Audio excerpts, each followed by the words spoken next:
Most people don't set out to destroy their own lives, but the road to ruin is paved with tiny, almost imperceptible steps. Anonymous. There's a brutal, unspoken truth about married women that most men don't see. It's the truth that makes them the easiest prey, not because they're weak, not because they lack morals, but because human nature is wired for temptation. No one wakes up one day and says, "I think I'll betray everything I've built." No, it happens in the smallest moments. The innocent conversations, the lingering glances, the way her heart beats just a little faster when she gets a text from someone who isn't her husband. Psychologists have studied this for decades. They call it the slow erosion of boundaries.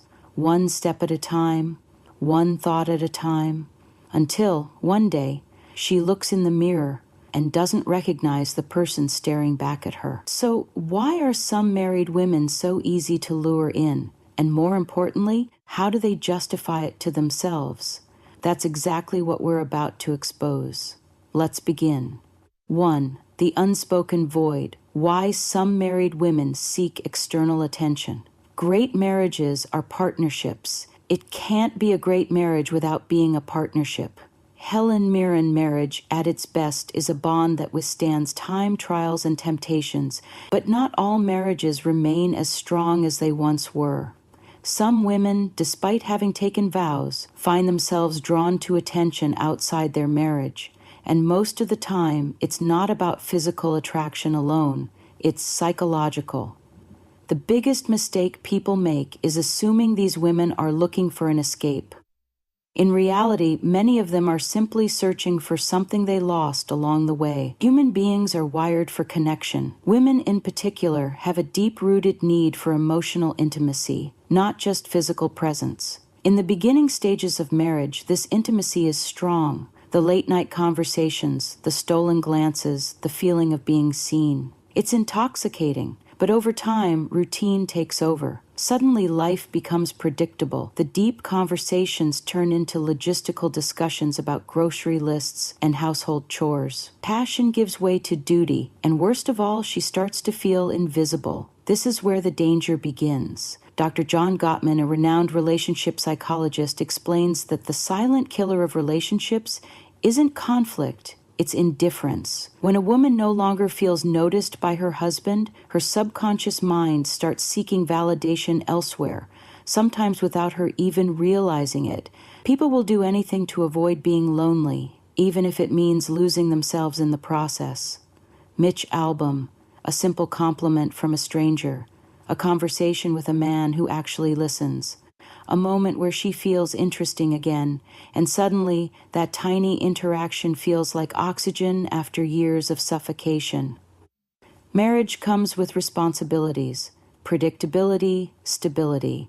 But the downside of stability is that it often kills excitement. In psychology, this is called the Coolidge effect, the idea that novelty is what triggers desire. People, both men and women, are drawn to the excitement of the unknown. And if a woman has been married for years, if every day looks the same, if every interaction feels rehearsed, then the slightest spark of something new can feel electrifying. Not because she doesn't love her husband, not because she's a bad person, but because she misses the thrill of feeling wanted. We are most alive when we are in love, but love is not just about being together. It's about being chosen again and again. End of footnote. When a woman feels pursued, when she feels like she has power over a man's desire, it reminds her of a version of herself she thought was long gone.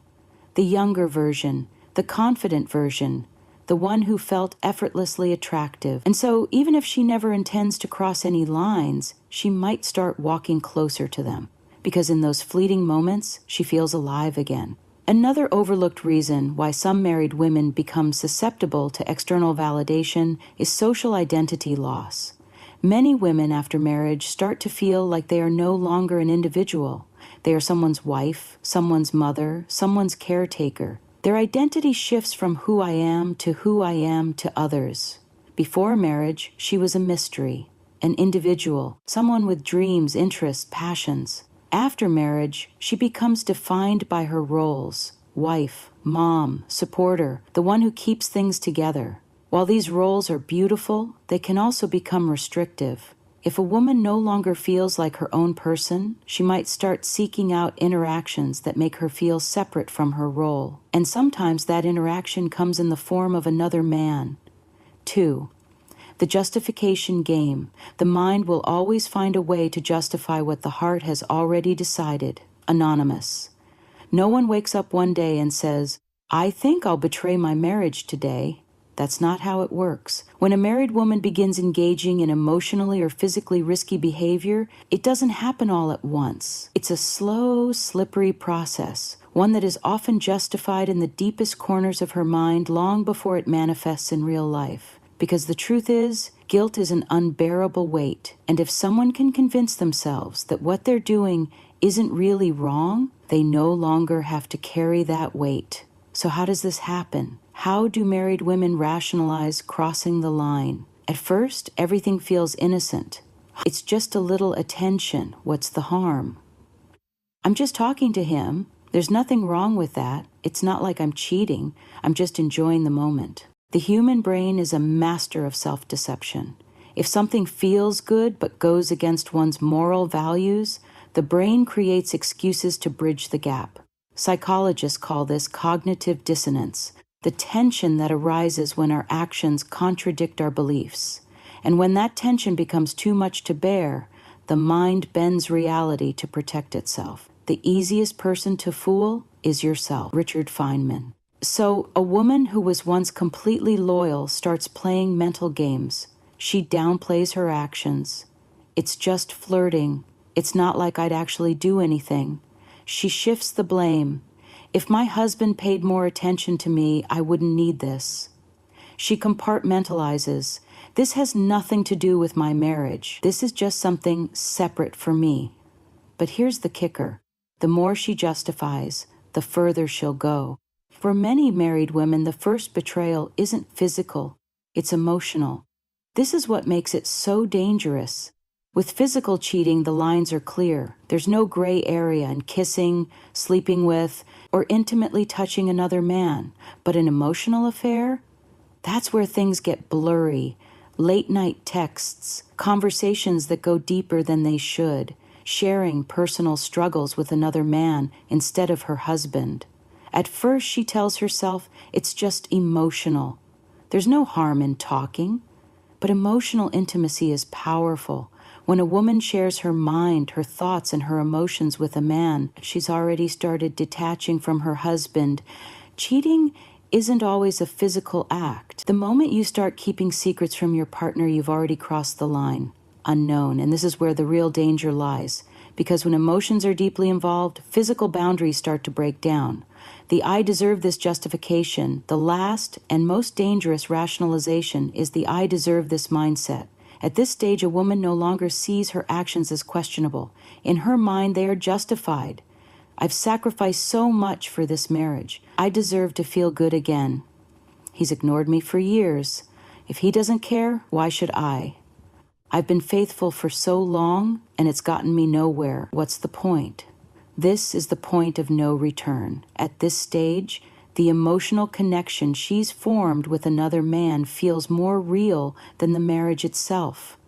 Her mind has fully convinced her that stepping over the line isn't betrayal, it's justice. Nothing can stop them. The reason married women sometimes become the easiest prey isn't because they are weak-willed or immoral. It's because the human brain is wired to rationalize what feels good. It starts with small excuses, tiny justifications, but if left unchecked, those justifications turn into actions, and once the line is crossed, there's no going back. 3. The breaking point. The chains of habit are too weak to be felt until they are too strong to be broken. Samuel Johnson. Every story has a point of no return. A moment where there's no more just talking, no more innocent flirting, no more rationalizing. The game is no longer a game, it becomes real. And the scary part, most women don't even realize when it happens until it's too late. In psychology, there's a concept called threshold theory. It explains why people who swore they'd never do something eventually end up doing it. Nevertheless, never forget who studiously came to the door and opened it up, because the hardest part isn't doing it, it's doing it the first time. The first time she sends a message she knows she shouldn't send. The first time she meets up with him just as friends. The first time she feels his hand linger a little too long and she doesn't pull away. That's the moment where everything shifts. Because after that first time, the second time is easier. What we do repeatedly, we become. Aristotle. And before she knows it, what once felt forbidden starts to feel normal. Here's the biggest lie people tell themselves when they're on a dangerous path. I can stop whenever I want. But can they? Not really, because once something triggers an emotional response, it becomes addictive. Neuroscientists have found that romantic and sexual attraction activate the same brain pathways as drug addiction. The dopamine rush of a new connection feels intoxicating, like a hit of something she didn't even realize she was craving. So even if she tells herself this is the last time, she'll find a reason to go back. Because at this point, it's no longer about the other man, it's about the feeling she gets when she's with him. At first, lying feels unnatural the first time she hides a message, the first time she makes an excuse, the first time she feels her heart race when her husband asks, "Who are you texting?" It feels wrong. But the human mind is terrifyingly adaptable, and after a while, the guilt turns into strategy. She gets better at covering her tracks. She compartmentalizes so well that she doesn't even feel guilty anymore. She starts believing her own lies. And this is where things spiral, because the longer the secret exists, the harder it is to escape. She might tell herself, I'll end it next week, next month, soon, but weeks turn into months, and by the time she realizes she's trapped in her own web, it's too late. Here's the final shift that happens in a woman's mind when she's gone too far. She stops seeing her marriage as her primary relationship. Her husband becomes the other man, the real connection, the real passion, the real intimacy. It's happening elsewhere. At this stage, even if she hasn't physically crossed the line, her heart already belongs to someone else. And when that happens, there are only two ways the story ends. 1, she gets caught. 2, she eventually walks away from her marriage, unable to live a double life anymore. So why are some married women the easiest prey? Because they're not looking to cheat. They're looking to feel something they lost. And once they find it, walking away feels impossible, not because they don't love their husbands, but because they've convinced themselves that what they've found is something they'll never get back at home. And once that belief settles in, nothing will ever be the same again. So if you understand this truth, you hold power.